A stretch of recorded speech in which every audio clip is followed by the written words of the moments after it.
बच्चों, जो हमने कल आप लोगों को साखी में दोहे का अर्थ बताया था, वो अर्थ है आप लोगों को आ गया होगा। ये जो आपकी समझ में नहीं आया होगा उसको हमसे फिर से पूछ लीजिएगा। कल जो हमने अर्थ बताया था उसमें हम एक चीज़ को आप लोगों को नहीं बताए थे, वो है काव्यगत सौंदर्य। तो काव्यगत सौंदर्य लास्ट में लिखा जाता है। सबसे पहले तो आप संदर्भ लिखेंगे, संदर्भ के बाद जो है आप प्रसंग लिखेंगे, प्रसंग के बाद जो है अर्थ लिखेंगे, अर्थ लिखने के बाद तब आप लोग काव्यगत सौंदर्य लिखेंगे। काव्यगत सौंदर्य में सबसे पहले आप लिखेंगे छंद, छंद के अंतर्गत दोहा लिखेंगे, फिर रस लिखेंगे, तो इसमें रस शांत रस है। फिर उसके बाद अलंकार लिखेंगे, अलंकार इसमें अनुप्रास अलंकार है। फिर भाषा लिखेंगे, भाषा में कबीरदास जी की भाषा सधुक्कड़ी या पंचमेल खिचड़ी है। तो आप लोग इसको लिख लीजिएगा। अब आज हम 8वें दोहे से अपना अर्थ बताना स्टार्ट करते हैं। आगे अर्थ देखिए। आँखड़ियाँ झाई पड़ी पंथ निहार निहार, जी भड़ियाँ छाला पड़ा राम पुकार पुकार। आँसड़ियाँ का मतलब होता है आँख, झाई मतलब कि मंद दिखाई देता है, पंथ माने रास्ता, निहार निहार, निहार निहार शब्द ठेठ भोजपुरी भाषा है जिसको अब हम लोग भी प्रयोग में नहीं लाते हैं। निहारने का अर्थ होता है देखना। जी भड़ियाँ, जी भड़ियाँ का अर्थ होता है जिहवा, छाला का मतलब छाला, पड़ा मतलब पड़ गए हैं, राम पुकार पुकार, पुकार पुकार का अर्थ होता है पुकारना, कहना या रटना। अब देखिए सबसे पहले आप लोग जो है संदर्भ लिखेंगे। संदर्भ में लिखेंगे यह दोहा हमारी पाठ्य पुस्तक काव्य संकलन के साखी नामक पाठ से लिया गया है, इसके रचयिता कबीरदास जी हैं। फिर लिखेंगे प्रसंग। प्रस्तुत दोहे में संत कबीरदास जी जीवात्मा रूपी बिरहड़ी की व्याकुलता का वर्णन करते हैं। अर्थ देखिए, कबीरदास जी कहते हैं कि जीवात्मा परमात्मा से मिलने के लिए अत्यधिक व्याकुल है। कबीरदास जी कहते हैं कि परमात्मा रूपी प्रियतम का रास्ता देखते देखते, परमात्मा रूपी प्रियतम का रास्ता देखते देखते मेरी आँखों के सामने मंद दिखाई देने लगा है। अर्थात मेरी आँखों की रोशनी मध्यम पड़ गई है। जी भड़ियाँ छाला पड़ा राम पुकार पुकार। और परमात्मा रूपी प्रियतम का नाम रटते रटते मेरे जीव में छाला पड़ गए हैं। अर्थात जीवात्मा रूपी बिरहड़ी परमात्मा रूपी प्रियतम से मिलने के लिए अत्यधिक व्याकुल हो रही है, लेकिन परमात्मा ने जीवात्मा को दर्शन देने के लिए अभी तक कृपा नहीं की है। अब इसके नीचे आप लोग लिखेंगे काव्यगत सौंदर्य। काव्यगत सौंदर्य में सबसे पहले लिखेंगे कि इस दोहे में जीवात्मा रूपी बिरहड़ी परमात्मा रूपी प्रीतम से मिलने के लिए व्याकुल हो रही है। दूसरी हेडिंग है अलंकार। अलंकार में बच्चों देखो यहाँ पर एक ही वर्ण बार बार आया है, तो यहाँ पर भी जो है अनुप्रास अलंकार है। फिर पुकार पुकार, यहाँ पर भी पा वर्ण 2 बार आया है, इसलिए यहाँ पर भी अनुप्रास अलंकार है। तो आप लोग अलंकार में अनुप्रास अलंकार लिखेंगे, छंद में दोहा लिखेंगे और रस में शांत रस लिखेंगे। अब अगले दोहे का अर्थ देखिए। झूठे सुख को सुख कहें मानत है मन मोद, जगत चबैना काल का कछ मुख में कछ बोध। देखिए बच्चों संदर्भ तो सब दोहे का एक ही होगा, बस सबका जो है प्रसंग अलग अलग है।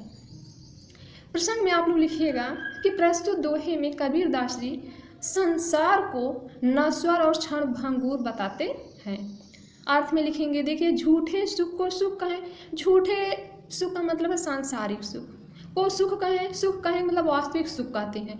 मानत है मतलब हम सब मानते हैं, मन मोद मतलब मन में मान करके प्रसन्न होते हैं। जगत चबैना, जगत माने संसार, चबैना माने उसको चबा जाता है, काल माने जो मृत्यु होता है, समय होता है। कछ मुख में यानी कुछ मुख में रहेंगे, में कछ गोद और कुछ हाथ में ही रह जाएंगे। अब इसका अर्थ देखिए। संत कबीरदास जी कहते हैं, संत कबीरदास जी मनुष्यों को उपदेश देते हुए कहते हैं, हे मनुष्यों, तुम सांसारिक सुख को वास्तविक सुख मान करके अपने मन में प्रसन्न हो रहे हो, जबकि इस सुख से तुमको मोक्ष की प्राप्ति होने वाली नहीं है। जिसको तुम वास्तविक सुख मानते हो वह सुख तो क्षण भंगुर है, नश्वर है और क्षण भर में समाप्त हो जाने वाला है। जगत चबैना काल का, ये सारे सुख यह सारा संसार नश्वर है और काल का चबैना है, अर्थात जब भी तुम्हारे ऊपर मृत्यु का प्रहार होगा तो तुम्हारी सारी इच्छाएं कुछ तुम्हारे मन में और कुछ तुम्हारे हाथ में रखी की रखी रह जाएंगी। अब आगे अर्थ देखिए, जगत चबैना काल का, इसमें जो है उपमा अलंकार है और रस जो है शांत अलंकार है, छंद दोहा है और भाषा जो है सधुकड़ी और पंचमेल खिचड़ी है। अब 10वां देखिए, जब मैं था तब हरि नहीं, अब हरि है मैं नाई, सभी अधियारा मिट गया, जब दीपक देखा माय। प्रस्तुत दोहे में कबीरदास जी मन अहंकार से युक्त मन में भगवान निवास नहीं करते हैं, जबकि भगवान स्वच्छ और निर्मल हृदय में निवास करते हैं। ऐसा संत कबीरदास जी उपदेश देते हैं। कबीरदास जी कहते हैं, जब मैं था, मैं माने अहम होता है, हरि माने भगवान होता है। कबीरदास जी कहते हैं, जब मेरे हृदय में अहंकार की भावना थी तब मुझे ईश्वर की प्राप्ति नहीं हुई। अब हरि है मैं नाय, और जब मुझे ईश्वर की प्राप्ति हो गई तब मेरे हृदय से अहंकार समाप्त हो गया। सब अंधियारा मिट गया, जब दीपक देखा मैं। हमारे हृदय के सब अंधियारा मिट गया, अंधियारा मतलब अज्ञान रूपी अंधकार मिट गया, मतलब समाप्त हो गया। जब दीपक देखा माय, जब हमारे हृदय में ज्ञान रूपी दीपक प्रकाशित हुआ तब हमारे हृदय का अज्ञान रूपी अंधकार सब समाप्त हो गया। बच्चों देखो, इसमें भी वही काव्यगत सौंदर्य है, क्योंकि कबीरदास जी की ना भाषा बदली है, ना रस बदला है, ना अलंकार बदला है। आगे है, कबीर कहा गरवियो, ऊंचे देखी आवास, काल पर भय लो टाड़ा, ऊपर जामे घास। कबीर कहा गरवियो, कबीरदास जी कहते हैं, गरवियो माने गर्व घमंड अभिमान होता है। ऊंचे मतलब ऊंचे ऊंचे, देख माने देखना, आवास का मतलब होता है ऊंचे ऊंचे महल अटारी। काल मतलब समय आने पर, पर्य माने पड़ जाता है, भोय माने पृथ्वी पर, लोटड़िया मतलब गिर जाता है, ऊपर मतलब ऊपर, जामे मतलब उग जाते हैं, घास मतलब घास होता है। अब प्रसंग देखिए, प्रस्तुत दोहे में संत कबीरदास जी संसार को नश्वर बताते हुए और उस पर घमंड ना करने का उपदेश देते हैं। अर्थ में देखिए, कबीरदास जी कहते हैं, हे मनुष्यों, ऊंचे ऊंचे महल और अटारी को देखकर उस पर घमंड मत करो, क्योंकि ये सब सारे सांसारिक वस्तुएं जो हैं सब नश्वर हैं। समय आने पर, काल पर भय लौट टड़या, समय आने पर यह पृथ्वी पर गिर जाएंगी और इनके ऊपर घास तिनके सब उगाएंगे। अब काव्यगत सौंदर्य है। काव्यगत सौंदर्य में सबसे पहले लिखेंगे कि कबीरदास जी जो हैं संसार की नश्वरता का वर्णन किए हैं। छंद में दोहा लिखेंगे, रस में शांत रस लिखेंगे और अलंकार में अनुप्रास या उपमा अलंकार लिखेंगे। भाषा में सधुकड़ी और पंचमेल खिचड़ी लिखेंगे। अगला दोहा है, यह वैसा संसार है जैसा सैंबल फूल, दीन दस के व्यवहार को झूठे रंग न भूल। प्रसंग है इसका, प्रस्तुत दोहे में कबीरदास जी संसार को सैंबल के फूल के समान नश्वर बताते हैं। यह माने यह, ऐसा माने ऐसा, संसार माने संसार है, जैसा सैंबल फूल, सैंबल के फूल मतलब सेमल के फूल, जैसा आप लोग मतलब देखे भी होंगे। सेमल का फूल जो होता है बसंत ऋतु में खिल जाता है, मतलब पूरे पेड़ पर जो लाल लाल फूल दिखाई देते हैं, आप लोग देखे होंगे। दिन दस के व्यवहार में मतलब थोड़े दिनों के व्यवहार में झूठे रंग न भूल। झूठे रंग का मतलब सांसारिक सुखों में पड़ करके अपनी वास्तविकता को नहीं भूलना चाहिए। अब अर्थ देखिए, कबीरदास जी कहते हैं, हे मनुष्यों, यह संसार सेबल के फूल के समान आकर्षक है। जैसा कि सेबल का फूल बहुत सुंदर और आकर्षक होता है, लेकिन उसकी सुंदरता जो है कुछ ही समय के लिए होती है, फिर वह समाप्त हो जाता है। इसलिए हे मनुष्यों, दिन दस के व्यवहार को यानी थोड़े ही दिन के सुखों में पड़ करके थोड़े दिन के सुखों में पड़ करके और सांसारिक सुखों में फंस करके, झूठे रंग न भूल, सांसारिक सुख में पड़ करके तुम अपने वास्तविक रूप को मत भूलो। अर्थात तुमको यह सोचना चाहिए कि हमने मनुष्य घर जन्म पाया है तो हमें भगवान की भी भजन करना चाहिए। इस बात को कभी भूलना नहीं चाहिए। काव्यगत सौंदर्य में है कबीर, नंबर 1 में लिखिएगा कबीरदास जी। कबीरदास जी संसार को शैवल के फूल के समान नश्वर बताते हैं। छंद है दोहा। रस में शांत रस है। अलंकार देखिए दीन दस, यहाँ पर एक ही वर्ण 2 बार आया है, इसलिए यहाँ पर अनुप्रास अलंकार है। भाषा जो है सधुकड़ी और पंचमेल खिचड़ी है। अगला देखिए, इह अवसर चेत्या नहीं, पशु जीव पाली दे, राम नाम जाण्या नहीं, अंत पड़ी मुख से।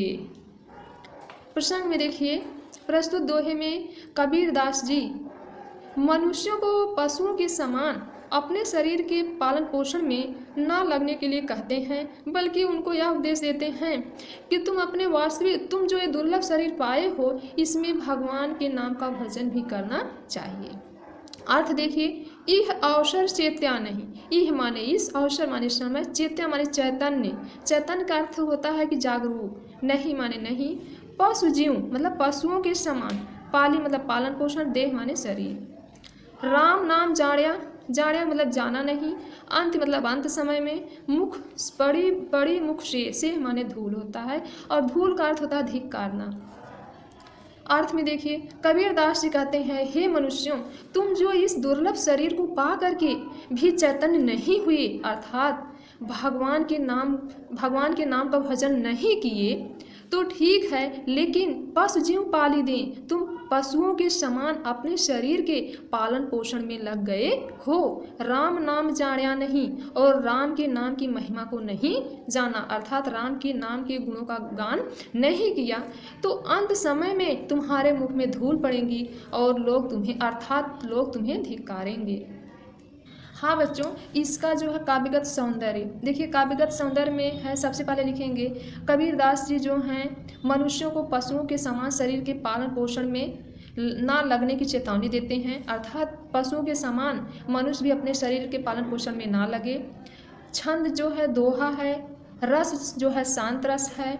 अलंकार है, देखिए राम नाम यहाँ पर 2 बार आया है, इसलिए यहाँ पर इसमें जो अनुप्रास अलंकार है, और भाषा जो है सधुकड़ी भाषा है। अब अगला देखिए, हाँ बच्चों, अब 14वां देखिए, यह तन कांचा कुंभ है, लिया फिरे था साथ, ढबका लागा फूट गया, कछुना आया हाथ। इसका प्रसंग देखिए, प्रस्तुत दोहे में कबीरदास जी शरीर को एक कच्चे घड़े के समान बताते हैं, और यह कच्चा घड़ा अर्थात यह जो शरीर है यह भी नश्वर है, इसका वर्णन करते हैं।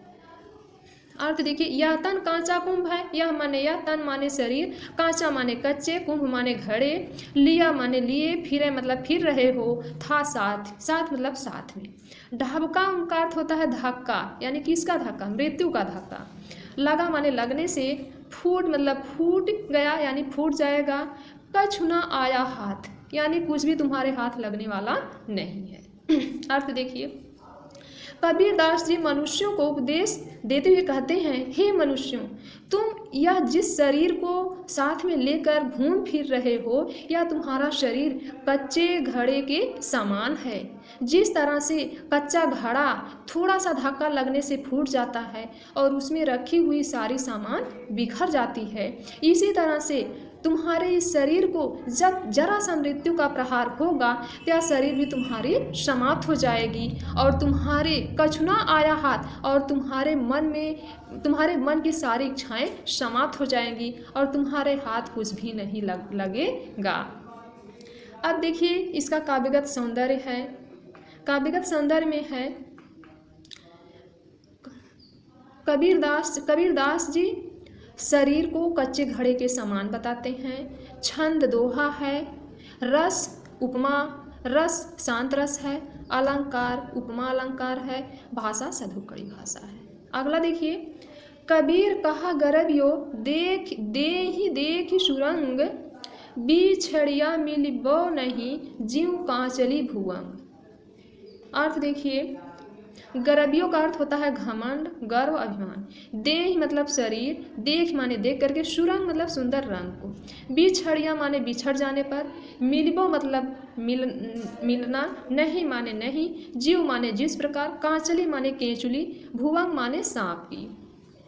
इसका सबसे पहले प्रश्न देखिए। प्रस्तुत दोहे में कबीर दास जी मनुष्य को अपने सुंदर शरीर पर घमंड न करने के लिए उपदेश देते हैं। अर्थ देखिए, कबीर दास जी कहते हैं, हे मनुष्यों, अपने शरीर के सुंदर रंग को देख करके घमंड मत करो, क्योंकि इस शरीर से बिछड़ करके तुम उसी तरह से फिर से नहीं मिलोगे जिस तरह से सांप केचुली को छोड़ देता है और फिर उससे नहीं मिलता है।